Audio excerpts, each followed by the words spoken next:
This is one of the biggest trends dominating YouTube Shorts right now. A growing number of channels are using skeletal characters with transparent skin to tell fascinating, almost unsettling stories. The concept is simple, but incredibly effective. These skeleton-style characters visually break down what's happening inside the human body, while a narrator explains the limits of human tolerance. The topics change depending on the niche, but for this channel, Helix 2, the focus is all about human limits. We're talking titles like how much gaming can end someone, how much studying can fry the brain, or even how many bee stings could kill you. Each video pushes curiosity to the edge by showing what happens when everyday habits are taken to dangerous extremes. What makes it compelling is the structure. The story usually starts small. Day 1, low exposure, then gradually escalates to the maximum amount the human body can realistically handle. Viewers are essentially watching a slow-motion stress test of the human body, and the results speak for themselves. The views are impressive, with videos pulling in hundreds of thousands of views and even millions. One video alone has over 12 million views, which is pretty impressive. What's even more interesting is how new the channel is. Helix 2 has only about 20 videos, but their very first upload went live on December 15th, roughly a month ago. Despite being brand new, the channel is already performing extremely well. But if you think they just got lucky, this other channel is also doing something similar and raking in equally impressive views in record time. Even their most recent upload is sitting at around 870,000 views. That channel also uploaded its first video around 30th November. Yet despite being so new, they're growing at nearly the same pace and seeing similar levels of success. It really highlights how powerful this particular trend is right now. And the production itself isn't overly complex. These creators aren't doing heavy, advanced editing. Typically, you have a central character on screen, paired with a clean, plain background, often just a solid color that can be customized. From there, depending on the story being told, they'll add a few simple props. Maybe it's a bench, a towel, or another object that fits the scenario. It all depends on the script and the topic, but the setup remains simple, clean, and effective. There's no manual animation, no custom modeling, none of that. So these creators aren't building these characters from scratch, yet the visuals still look polished and professional. That's because the characters are entirely AI generated, and that's the key takeaway here. This isn't some rare or inaccessible setup. You can use your favorite AI tools to create something very similar without needing advanced technical skills. When it comes to short-form content, the goal is to spot a trend early and move fast. Right now, this is one of the hottest formats on YouTube. So if you've been thinking about getting into short-form content, this is a solid entry point. You don't need to copy the niche exactly. It doesn't have to be survival-based or focused on human limits. You can put your own spin on it and still use the same underlying format. One of the biggest advantages of this niche is how easy it is to generate ideas. You're not boxed in at all. Your imagination is basically the only constraint. In fact, the more extreme or unexpected the topic, the better it usually performs. You could even blend this format with other niches, like sci-fi, focusing on topics like what happens if you live on Mars for a month, or how long the human body can survive in zero gravity. Concepts like that naturally spark curiosity and fit perfectly into this style of content. Sports is another great direction. You could explore challenges like surviving a marathon blindfolded or pushing endurance to the extreme. Your imagination is genuinely the only limit here, and coming up with topics is surprisingly easy. The more outrageous and curiosity-driven the concept, the better it usually performs. So in this video, I'm going to walk you through the entire process step by step. I'll break everything down from start to finish. And if you find this video helpful, make sure to hit the like button. As always, I've provided prompts that you can use to simplify the content creation process. From coming up with topics, to writing the script, generating images, and even animating everything.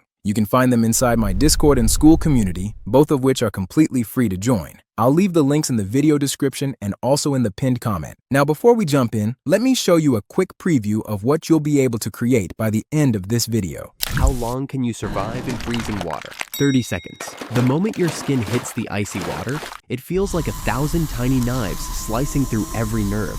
Your chest tightens, gasping becomes uncontrollable. The first thing you need is a topic, and this part is always the easiest. All you have to do is copy the topic prompt, paste it into ChatGPT or any AI tool you prefer, and let it do the work. For short-form content, I usually aim for volume, so let's say around 45 different topic ideas. The AI will give you a full list of ideas to choose from. The best part is that it adds emojis and hashtags, so you can use them directly for your title without extra work. Now, in case you want to use the same prompt but for a different niche, let's say you want to move into sci-fi. No need to start from scratch. You can simply ask the AI to modify the prompt for you. All you need to do is type something like, modify this prompt to focus more on sci-fi related topics, then paste in the original prompt. The AI will automatically rewrite it so the output leans heavily toward that niche. Once the prompt is updated, you just generate again, and your results will be focused purely on that niche. In this case, it's given topics like, what happens if you travel faster than light? Can robots outrun humans? What happens if you fall into a black hole? How much anti-gravity can humans handle? And many more interesting topics.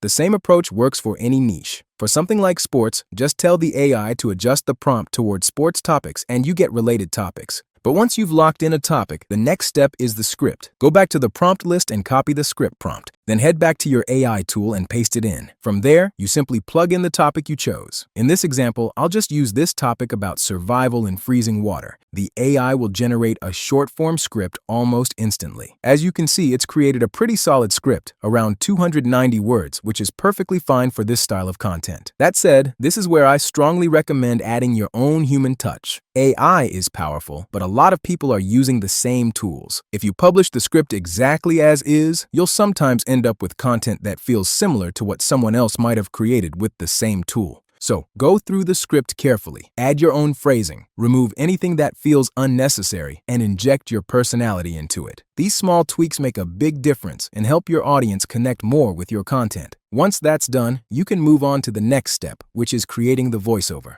The process is quite straightforward. As usual, you can head over to Studio inside 11 Labs and create a new blank project. Paste your script into the editor, select the entire text, and choose the voice you want to use. Hit generate, and your voiceover will be ready. Once the voiceover is generated and you're happy with the result, simply export it as an MP3.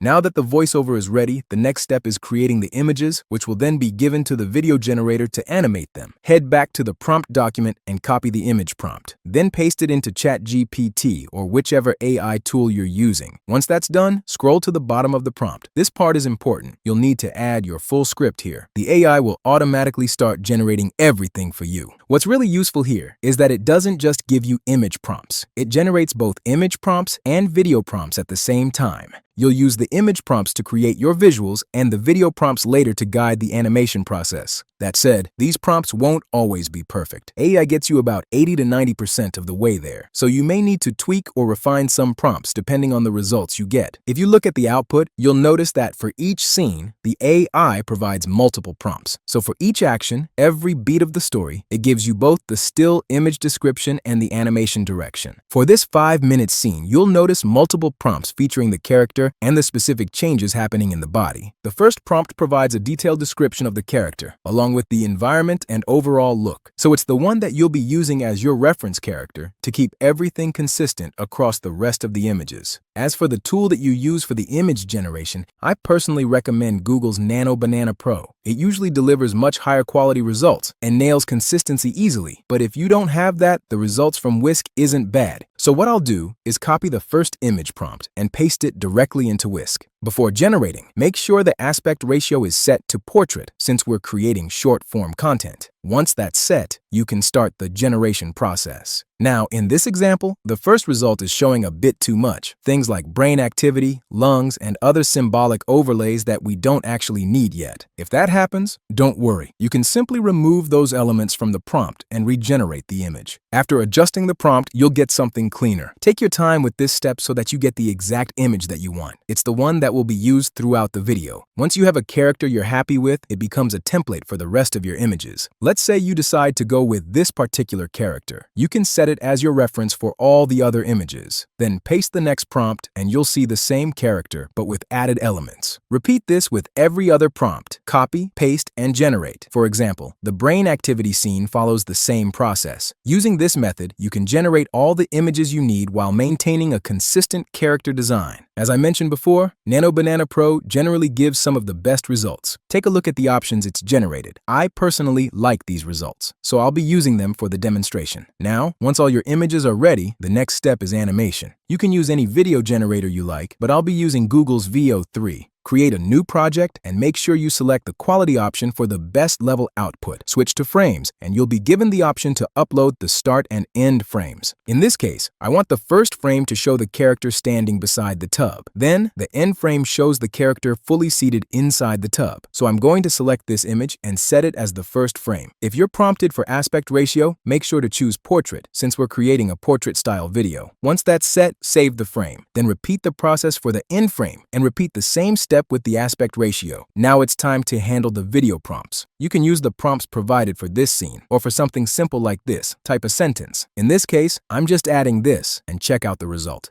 This looks perfect, and the best part is that VEO 3 now allows upscaling up to 4K resolution, which is very convenient for us creators. Now, you don't exactly need to use both the start and end frames for your clips. Just the one for the start should still get the job done perfectly. Attach the corresponding prompt for that particular scene, and you can generate a clean, simple animation that works perfectly for your video. Once you have all your clips generated, you're ready to assemble everything into a complete short-form video. The editing process isn't very complicated for this style of video. First, make sure you import all your assets, images, clips, and the voiceover inside CapCut and add the voiceover to your timeline. Since shorts are meant to be fast-paced, remove any unnecessary pauses in the audio and set the aspect ratio to 9:16. Now you can start bringing in your clips in order, beginning with the first one. Sometimes the AI might add sound effects automatically. If you want to keep them, that's fine. If not, you can either extract the audio and delete it or just lower the volume all the way down to silence. For these clips, the generated sound effects aren't bad, so I'm just going to slightly lower the volume instead of removing it completely. One trick from the channel we're modeling is adding text snippets at the beginning of each segment. For example, you could add day 1, day 2, day 3, or in this case, since the video is time-based, use the default text to add something like 30 seconds, 1 minute, and so on. Don't forget to add a question mark for the last part. You can adjust this to match the narration. Make sure they're all in caps and placed at the top of the frame. Don't forget to add a stroke or outline so it pops. Move from the first time frame to the second and continue this for the remainder, making sure everything aligns with the narration. Add a filter to match the mood you want, something that enhances the intensity. Finally, generate your captions. Make sure they're all selected and add a bounce out for this single text effect. Pick a font that you prefer. I also like to differentiate the text by using all caps for the top captions and lowercase for the bottom captions. Instead of adding a stroke to the bottom text, you can use a shadow or subtle effect to give it some depth. Play around with the settings until it looks right. You don't necessarily need background music, but you can add it if you want. Now, once everything looks good, select all your clips, right-click, and create a compound clip. This makes it easier to manage the video as a single unit and helps with final adjustments, like scaling up the entire project. You can add sound effects at each time marker, like a bell or chime for 30 seconds, 1 minute, etc. Look for a subtle ding or chime, crop it to just the sound you want, and place it at the right moment.